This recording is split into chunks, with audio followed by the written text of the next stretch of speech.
Bienvenidos al cuarto episodio del podcast El Educador. En esta ocasión tendremos como invitado al doctor Roberto Reyes Rivera, facilitador de nuestra institución y experto en administración y planeación estratégica, quien además es uno de los principales articulistas del Educador. Quédate a escuchar esta interesante plática. Bienvenidos al podcast El Educador, un espacio creado por Educación Superior del Pacífico, donde hablamos de los temas más actuales de la industria y de los negocios. Además, conocerás las historias de éxito de alumnos, egresados y amigos de la comunidad Pacífico.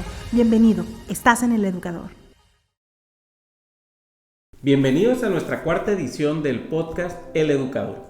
En esta ocasión es un gusto conocer y saludar al doctor Roberto Reyes Rivera, quien nos acompaña este día y a quien le damos la más grata bienvenida a nuestro podcast.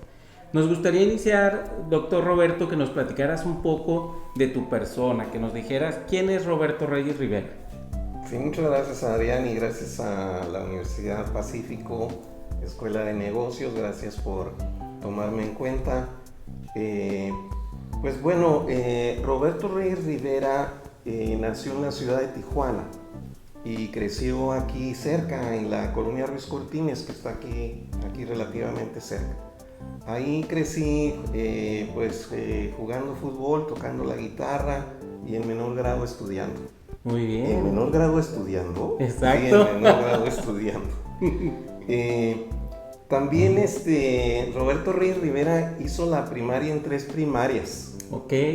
Las razones las voy a omitir. Ok. Estuve primero en la escuela Abraham Castellanos, luego estuve en la escuela Cuauhtémoc, que estaba ahí en la línea anteriormente, y por último concluí mis estudios de primaria en el Colegio La Paz. Muy bien. Posteriormente fui a estudiar a la Poli, a la Secundaria Federal de Aguacaliente, conocida como la Poli. Sí. Yo era uno de esos niños que están ahí con un uniforme beige y caqui, una ¿no? corbata Sí, negra, sí, exacto. caqui, sí. Sí, ahí estaba, ahí estudié la secundaria y un grupo de compañeros ahí animados por una maestra que teníamos, decidimos irnos a estudiar a Guadalajara, la preparatoria. Ah, muy bien. Ingresamos a la Universidad de Guadalajara, la universidad pública. Hicimos ahí la preparatoria y luego ya nos dispersamos en diferentes carreras. Yo seleccioné la carrera de administración. Muy bien. Principalmente porque desde muy pequeño me gustaba mucho organizar. Okay. ¿Verdad? No era el mejor en el fútbol, pero me gustaba organizar al equipo, a tus compañeros. Sí. Y no era el mejor tampoco para tocar la guitarra, pero me gustaba organizar ahí al grupo. Las tocadas, digamos, sí. Entonces dije, bueno, creo que esa disposición que tengo para ello, a lo mejor me puede ser útil para enfocarlo profesionalmente, ¿no? Claro. Así es que, ese es Roberto Reyes Rivera, básicamente un estudioso, o un estudiante, mejor dicho, de la administración, y digo estudiante porque todavía prevalece, claro, en mí el estudiar prácticamente todos los días, y también una persona que ha procurado mantenerse como facilitador, como profesor, como maestro. Exacto, y esta parte que ahorita nos dices como facilitador, ¿cómo te vinculas a la Escuela de Negocios del Pacífico? Que ahora estamos en la transición a ser universidad, pero ¿cómo fue que empezaste en este proyecto? Bueno, yo me inicié principalmente invitado por Julián León al equipo del Grupo Consultor Tijuana. Nosotros trabajamos previo al Grupo Consultor Tijuana en un proyecto que es el Parque Industrial Internacional Tijuana, que alberga varias plantas maquiladoras, que se encuentra localizado enfrente de la Universidad Autónoma de Baja California, el campus Tijuana. Ok, en la zona de Otay. Sí, en Otay, sí. Ahí trabajamos bajo las órdenes de don Alejandro Arellano. Y trabajamos varios, entre ellos también alguien que colaboró en este proyecto fue el doctor Carlos Rodríguez Rubio, que también es facilitador. Facilitador de la Escuela de Negocios. Y bueno, después de ahí, al pasar un poco de tiempo, Julián me invitó a colaborar en el grupo Consultor Tijuana, y creo que ahí, pues vamos a decir que aprendí el estilo de análisis y de concepción que traía Julián para permearlo no solamente en la consultoría de empresas, sino también a la capacitación, en principio, ¿no? Excelente. Ya después, cuando se formó la Escuela de Negocios, entonces me invitaron a los cursos, sobre todo de administración, y es donde he estado participando. Excelente, no, pues muchísimas gracias, doctor. Y en esta parte que nos platicas, ¿no?, de tu vinculación con la escuela, pues también conocemos de tu experiencia en el tema, pues de la administración, del servicio público, en la parte de la implementación de los clústeres. Platícanos un poquito ahora sí, de tu trayectoria, personal, empresarial, académica, un poquito para quienes es la primera vez que te conocen o que tienen un contacto contigo. Sí, muchas gracias. Bueno, principalmente mi arribo a Tijuana fue en el 74, y un compañero que había egresado previo a su servidor, el licenciado Héctor Lizárraga Amador de Ensenada, él me invitó a participar en un concurso que estaba haciendo Nacional Financiera para una representación de la pequeña y mediana empresa en el estado de Baja California Sur, y la zona parcial que era de la zona libre en Sonora. Okay. Entonces, me apliqué al concurso y finalmente me dieron el puesto, y pues yo aspiraba a ingresar a una institución técnica donde realmente pudiera aprender profesionalmente las herramientas de la administración. Y bueno, Nacional Financiera en ese tiempo era una institución preponderante en la región. Entre otros proyectos tenía el de en fideicomiso, el proyecto de la Ciudad Industrial Nueva Tijuana, del Centro Cívico en Mexicali,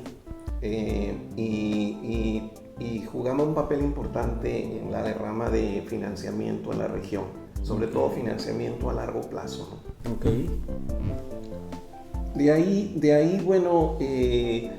ahí vino después mi participación en el gobierno del estado.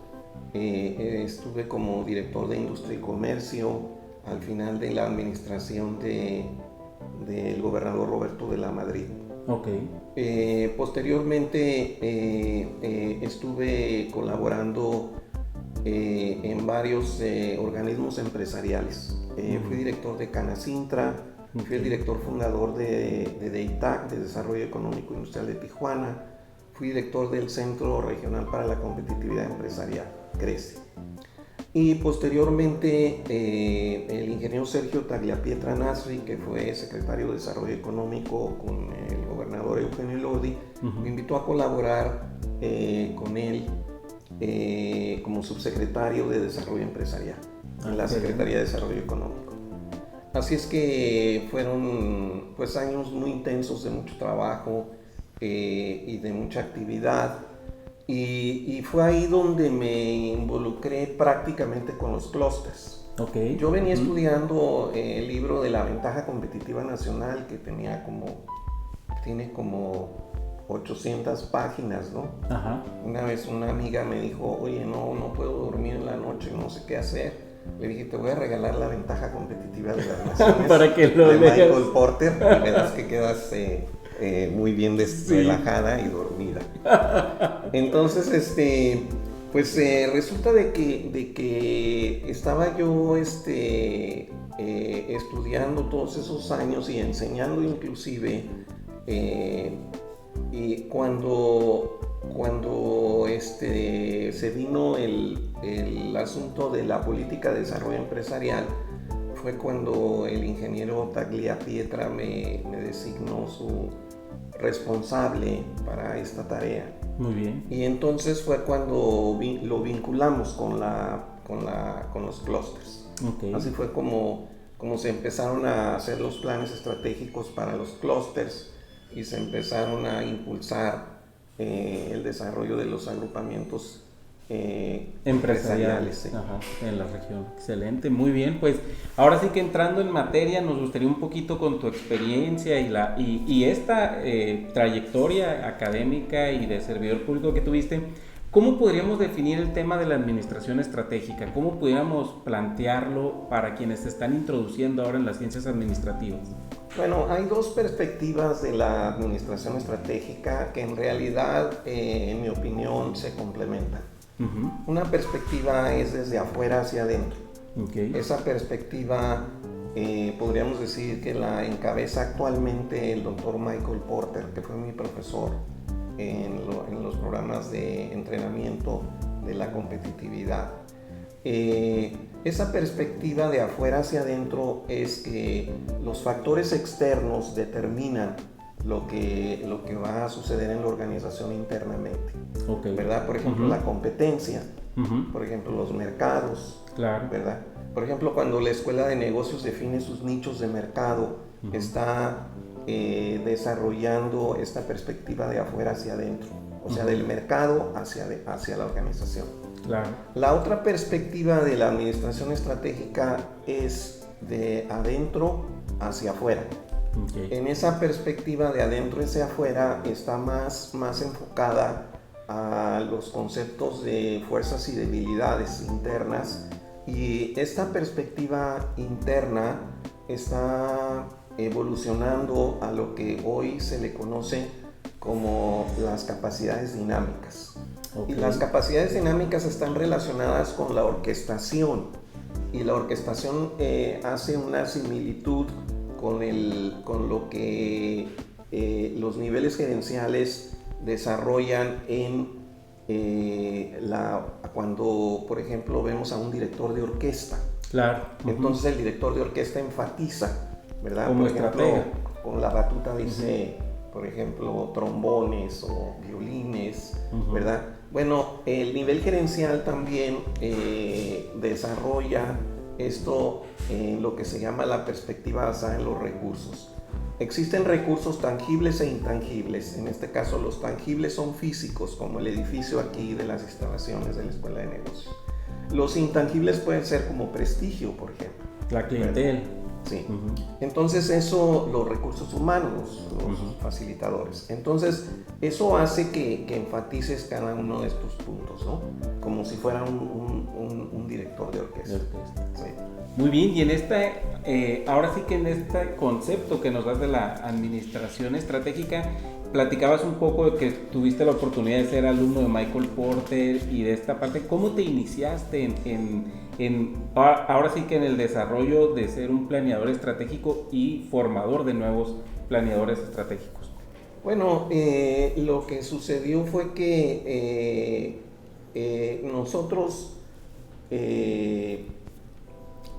estuvimos en el posgrado en la Universidad Internacional, antes United States International University, hoy se conoce como Alliance International University en San Diego. Okay. Ahí fuimos compañeros, el maestro José Jorge Ruiz Ordóñez y yo. Y bueno, ahí tuvimos como profesor a Igor Ansoff. Okay. Igor Ansoff es conocido como el padre de la planeación estratégica y de la administración estratégica. Entonces, la verdad es que considero que fuimos muy pues privilegiados, por decir. Claro. Porque tuvimos contacto de primera mano con una de las autoridades mundiales en el tema, sí. En el tema de estrategia, sí. Ahí mismo, en esa época, yo ya venía interesado en los cursos que impartía en el campo de la estrategia desde que terminé la maestría en el 1987. Yo hice la maestría en negocios internacionales ahí mismo. Okay. Y me fui induciendo con Porter. Uh-huh. Cuando ya habíamos avanzado en el proyecto cuando ya habíamos avanzado en el proyecto de los clústeres, el ingeniero Tagliapietra y yo fuimos al Estado de México a recibir una distinción por parte del Tecnológico de Monterrey, Campus Estado de México, por la evolución que habían tenido los clústeres en la región y la forma en que se les había impulsado. Y bueno, en esa ocasión yo hice una presentación ahí, y en esa presentación estaba una persona que se llama Jonas Sua, que él era un español que había sido director de energía del País Vasco. Y él escuchó mi presentación y me pidió que me quedara. Cuando me quedé, entonces que me esperara, porque nosotros ya tenemos inclusive vuelos para regresar. Entonces él me pidió que me esperara y me esperé, y me invitó a formar parte de este proyecto el Instituto de Estrategia y Competitividad que dirige Michael Porter en Harvard. Okay. Y ellos son los que ofrecen el taller que yo tomé durante 10 años. Este taller fue en un programa que CETIS Universidad estuvo desarrollando, y que tuvimos ahí esa vinculación, y ellos, CETIS todavía sigue en ese proyecto. Yo ya no estoy involucrado con ese proyecto. Ok, excelente, pero muy buena experiencia, ¿no? Y que te permitió pues tener contacto con estas personalidades, ¿no? Que son los máximos exponentes o autores en el tema de la administración estratégica. Y continuando en esta parte que nos platicas, en tu experiencia y visión, ¿cómo pudieras hacernos una línea del tiempo de los últimos 45 años de la administración? ¿Cómo la visualizas en este andar que tú has ido caminando, y cómo también lo ves hacia el futuro? Bueno, podríamos decir que hay vamos a dividirlo en 3 etapas. Uh-huh. La primera etapa es una etapa que todavía no alcanza lo que hoy se conoce como la administración científica, ¿verdad? Uh-huh. Mucha gente se pregunta, bueno, para hacer las pirámides de Egipto, pues se necesitó administración. Claro, sí. ¿Verdad? Para hacer las pirámides de Teotihuacán, pues también se requirió administración. Uh-huh, sí. Entonces, todos esos esfuerzos que se hicieron previamente, en realidad se consolidaron cuando vino la Revolución Industrial. Uh-huh. Y ahí, a partir de ahí, es donde se formalizan más los estudios de la administración. Con los autores de Fayol y Taylor, ¿no? Que fueron los principales. En México estaba Reyes Ponce, por ejemplo, y estaban otros autores mexicanos, y de esa forma fue evolucionando la administración, vamos a llamarla, en una segunda etapa. Okay. Luego vino una etapa en donde la administración escalonó hacia arriba y mutó a lo que hoy se conoce como la administración estratégica. Uh-huh. Esto obedeció más que todo a los niveles de complejidad que se empezaron a dar. La competencia se empezó a agudizar. La globalización. Uh-huh. Y vinieron fenómenos que volvieron más complejo el entorno de las pequeñas y medianas empresas y de las grandes empresas. Uh-huh. Entonces esto implicó que muchos estudiosos de la administración empezaran a tomar en cuenta todos esos elementos y los enmarcaran en el campo que hoy se conoce como la administración estratégica. Excelente. Y en esta parte, ¿cómo has visto las empresas? ¿Han aceptado este concepto de la administración estratégica? ¿Crees que están dando el paso de su organización, su control, su dirección, llevarlo a los niveles que hoy se requiere de administración estratégica? Pues yo creo que gradualmente ha venido evolucionando. Por ejemplo, si lo vemos aquí en la región, pues ya hay una generación que tiene una preparación más avanzada, ¿verdad? Algunos jóvenes que pertenecen a familias, por ejemplo, que tienen negocios, han hecho programas de posgrado, que generalmente todos los programas de posgrado tienen como un eje principal la administración estratégica, ¿verdad? Luego ellos van a las empresas, también hay muchas personas que están trabajando y toman posgrados, como por ejemplo el perfil de las personas que estudian en la escuela de negocios. Y eso enfoca también a que esas personas lleven esos conocimientos a las organizaciones, ya sea hospitales, lleven esos conocimientos a las empresas en general. Entonces, o inclusive en organizaciones no lucrativas. Entonces, todo eso está en evolución constante y gradual, ¿verdad? No es algo que se va a dar o que se ha dado de un día para otro. Es algo que va gradualmente permeando conforme los niveles directivos, los niveles gerenciales, los niveles de jefes de departamento van formándose en el campo. Claro, y tienen que ir en un proceso evolutivo, ¿no? De formación. Sí. Muy bien. En esta parte que platicabas, doctor, de la evolución y la importancia de la formación de los consejos directivos, todo el personal de las organizaciones y en la administración estratégica, en la parte que tú realizaste de tus estudios y tu experiencia como subsecretario en el tema de desarrollo económico, ¿cómo consideras que se va relacionando el desarrollo económico con la administración estratégica? ¿Hasta dónde también las empresas pues tienen que conocer de la economía y de los sectores o factores económicos de una región como es la zona Tijuana, San Diego y nuestra frontera? Sí, bueno, mi punto de vista es que el desarrollo económico es un elemento relevante en la formación tanto de emprendedores, empresarios y ejecutivos en general de las organizaciones. Esto porque el campo del desarrollo económico está articulado y ligado al campo de la empresa. Cada vez en el campo del desarrollo económico, cada vez se le da mayor importancia a la empresa.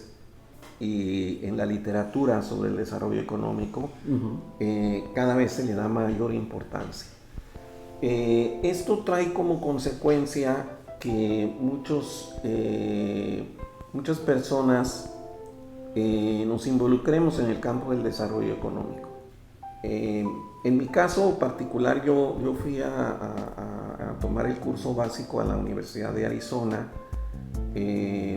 Posteriormente estudié y me gradué con una tesis sobre parques industriales en la Universidad de Oklahoma y por último me certifiqué en el 2006 después de tomar cursos avanzados en desarrollo económico, y en el 2016 me nombraron emérito, ¿verdad?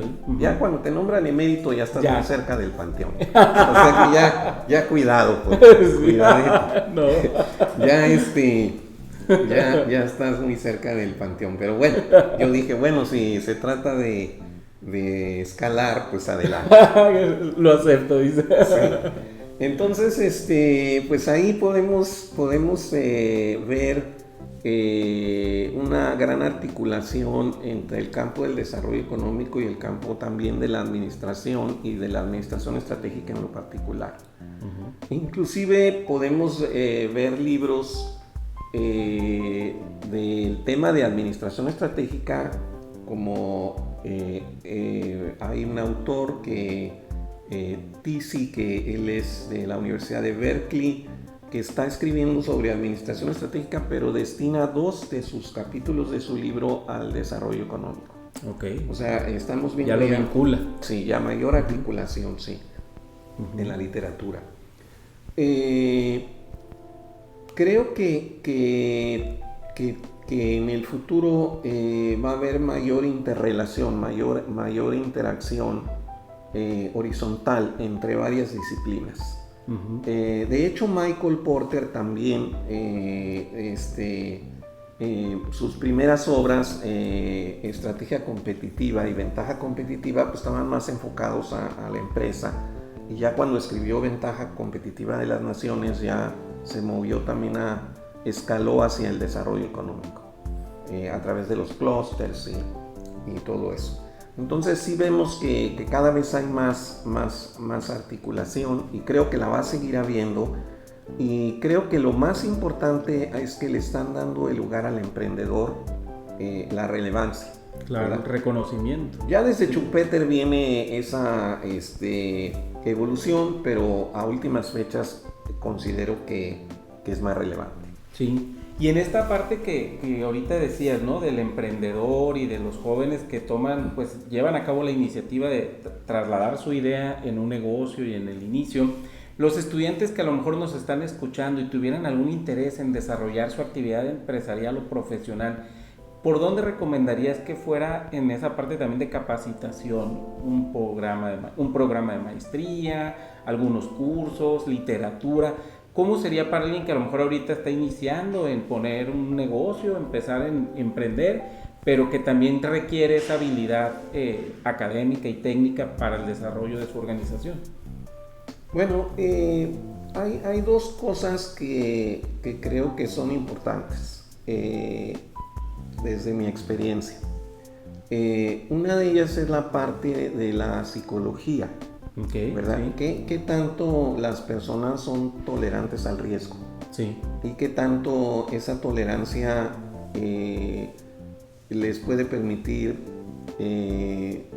vivir con el riesgo en forma permanente, especialmente cuando arranca, ¿no? Claro, sí. ¿Sí? La otra perspectiva es la financiera. Bueno, al principio de mi carrera les comenté que estuve trabajando en Nacional Financiera. Ajá. Entonces, me ha tocado revisar algunos proyectos en las empresas donde he colaborado, de jóvenes que quieren dentro de la misma empresa iniciar un negocio nuevo.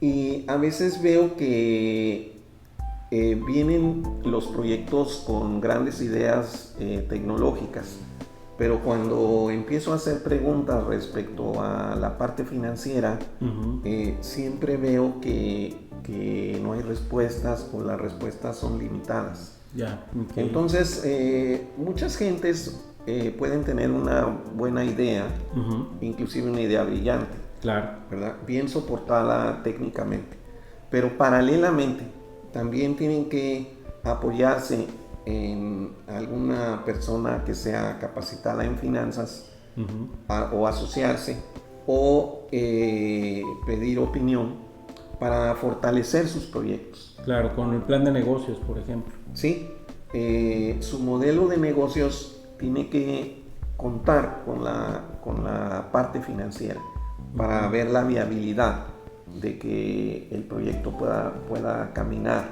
que pueda caminar frente a posibles socios, claro, que pueda caminar frente a la banca para un crédito, o ante una financiera para un crédito a largo plazo, pero siempre respaldado en la cuestión financiera. Hay otros elementos que también juegan relevantes, como por ejemplo el mercado, claro, los recursos humanos, etcétera, ¿no? pero creo que estos dos puntos es donde yo he podido ver que como que la operación y el mercado lo traen un poco mejor, pero la parte de finanzas y la parte de psicológica también, ¿no? sí, a veces no la traen en balance, ¿no? Claro, y más en tiempos ahorita como pues, lo que hemos vivido últimamente, ¿no? Con Sí. una pandemia y lo que se ha dado. Y ahora sí que entrando un poquito a lo que es, bueno, pues la Escuela de Negocios del Pacífico, que como comentábamos al inicio, pues estamos cumpliendo 24 años y estamos transitando ya un crecimiento institucional a ser la Universidad Pacífico Universidad. Tenemos 1,145 egresados que han salido de los programas de administración, tanto de licenciatura, maestría o doctorado.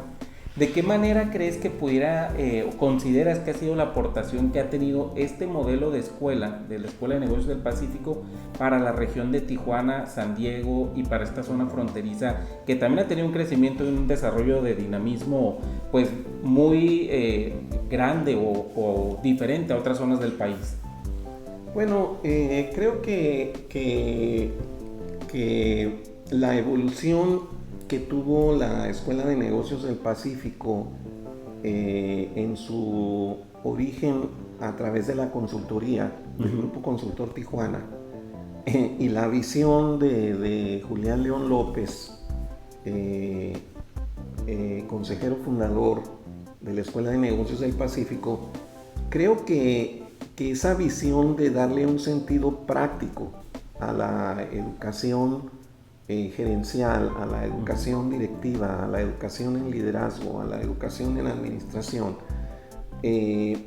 esa visión creo que cuando nosotros los facilitadores trabajamos con los alumnos, esa visión se tiene que tener muy presente. Claro, ¿verdad? Sí. Digo, no todos tenemos las mismas habilidades. Julián es una persona que tiene la gran habilidad, lo digo porque pues trabajamos en consultoría juntos. Sí. Tiene la gran habilidad de darle un sentido práctico a los conceptos teóricos.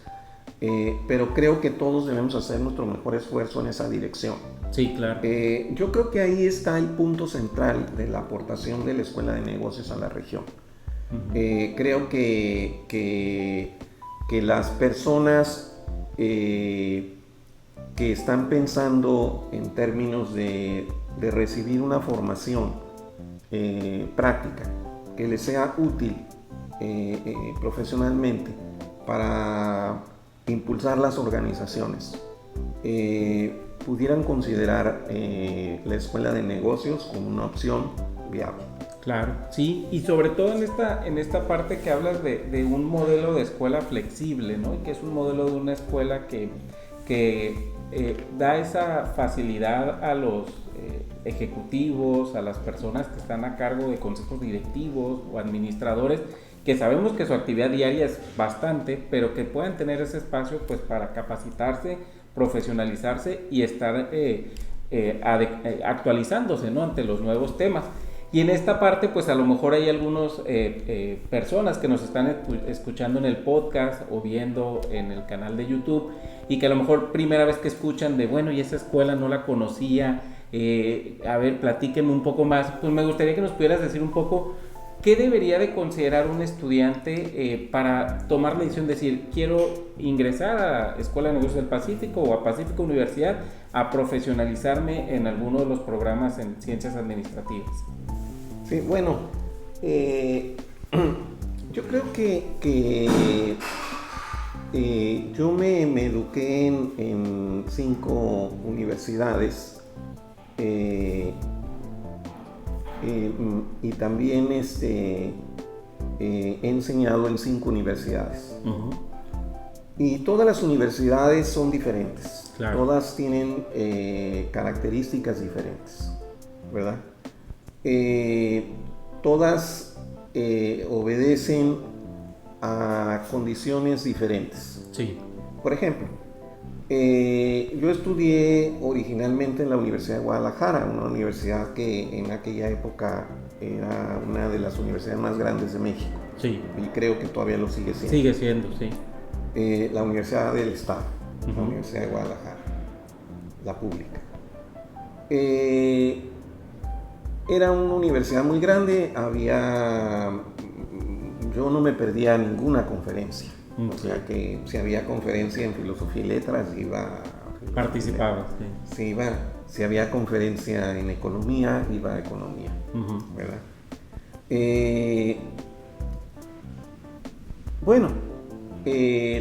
Esas universidades grandes tienen sus ventajas, claro, ¿verdad? Tienen ventajas porque ofrecen exposiciones de pintura, de escultura, uno puede cultivarse en diferentes campos, claro, ¿verdad? Sí. Pero, por ejemplo, en alguna ocasión me inscribí en la Universidad de Texas en El Paso. Okay. Tomé unos cursos ahí de economía, moneda y banca y matemáticas. Okay.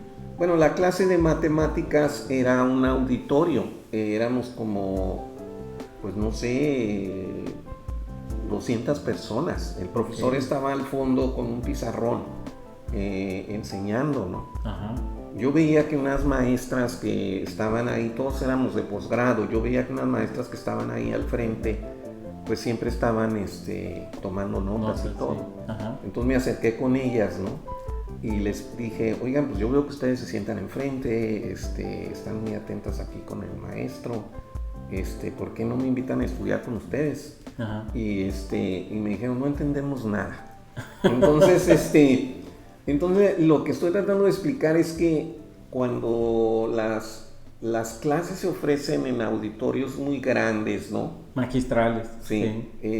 Pues a veces es difícil para las personas que somos normales, ¿no? Sí. Hay unos que son muy inteligentes y pues sí pueden captar todo eso, claro, muy rápido y todo, pero los que necesitamos entender bien y preguntar y interactuar, consultar, claro. Sí, pues a veces es un poco difícil, ¿no? Uh-huh. Entonces pongo estos ejemplos porque, por ejemplo, regresando a la escuela de negocios, pues aquí cualquier estudiante puede tratar de cerca con los facilitadores, sí, con los profesores. Uh-huh. También puede hacerlo con la administración, sí, de la escuela. Uh-huh. También, pues si tiene una duda sobre la dirección de la escuela, hacia dónde va o cuáles son sus metas, puede inclusive platicar con el director de la escuela. Claro, sí, aquí ¿verdad? Lo encuentra. Uh-huh. O sea que es ese ambiente el que estás buscando, esa uh-huh. es la pregunta, ¿no? Claro. Luego también, pues los grupos son grupos pequeños, sí, ¿verdad? Sí. Grupos chicos que permiten una interacción. Uh-huh. Entonces, depende de lo que estés buscando, ¿no? Claro. Creo que en eso está el eje. Sí. Si tú ves que estás buscando 3-4 elementos que están en la escuela de negocios, pues entonces hay que optimizar dando el paso de ingresar. Claro, ¿verdad? Pero si estás buscando otro tipo de institución, bueno, pues hay otras opciones, ¿no? Sí, claro, entonces, como bien comentas, en base a la experiencia de lo que quieres encontrar. Sí, sí. Uh-huh. Así es. Muy bien, no, pues ya vamos a ir cerrando por cuestión de tiempo, pero muy interesante ha estado la plática, doctor Roberto, y ante una realidad que llevamos casi 16 meses de estarla viviendo, ¿no? Ante un entorno ahora, pues de una pandemia que nadie nos hubiéramos imaginado que iba a suceder al inicio del 2020. Eso ha también transformado y ha llevado a que muchas de las empresas, de los centros laborales y pues de toda la parte administrativa y económica se tenga que adaptar a tiempos de incertidumbre. Entonces, ¿de qué manera consideras que hoy en día los profesionales de la administración pues se tienen que preparar para estos entornos que a veces no podemos controlar, ¿no? Dentro del proceso administrativo pues hay una parte del control donde a veces algunos dicen, bueno, pues que todo lo quiero presupuestar, prever, controlar, medir, evaluar.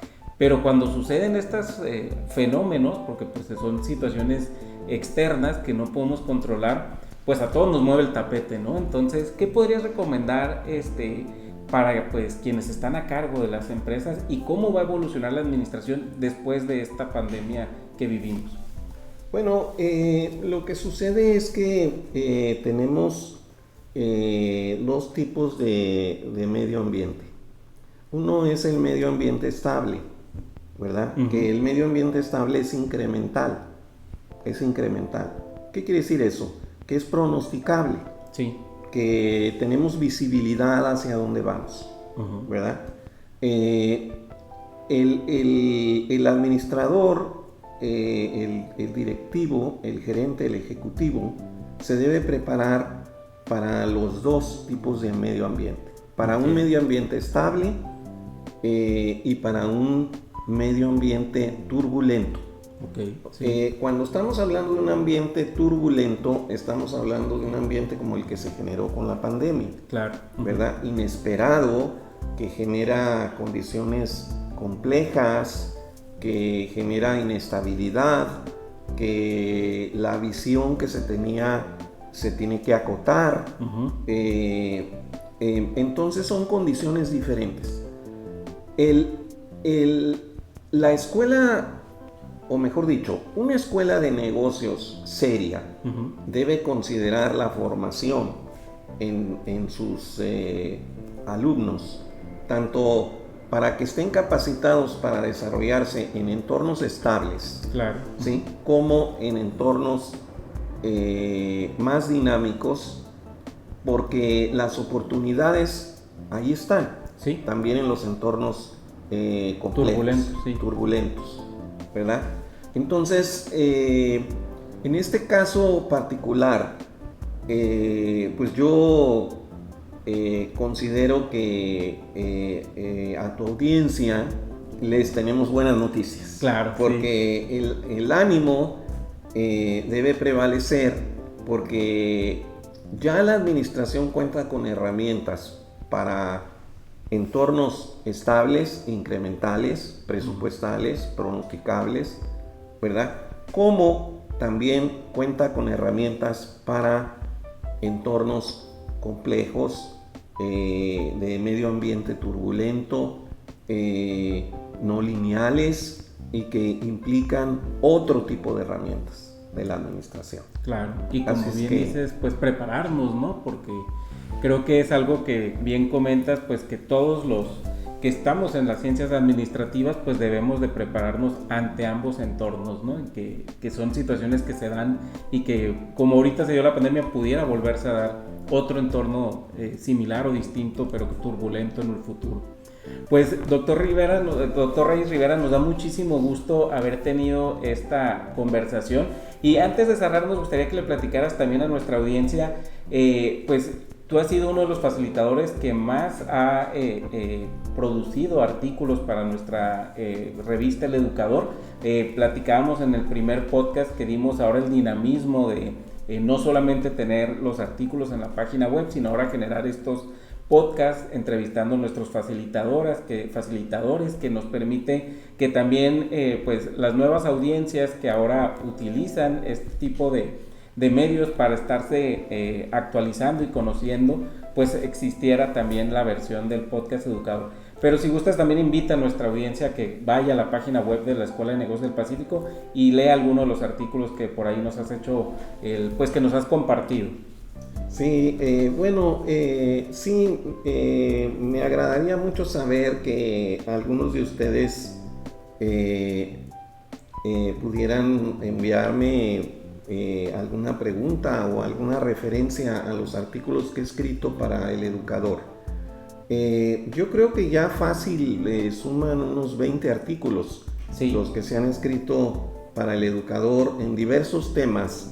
Muchos de los comentarios y de los autores a los que he hecho referencia durante esta charla están plasmados en esos artículos. Si a ustedes les interesan estos temas, les ruego que se den un tiempo y que los lean. Y si tienen alguna duda o pregunta, pues tienen ahí el formato para hacerla y con mucho gusto podría contestarles.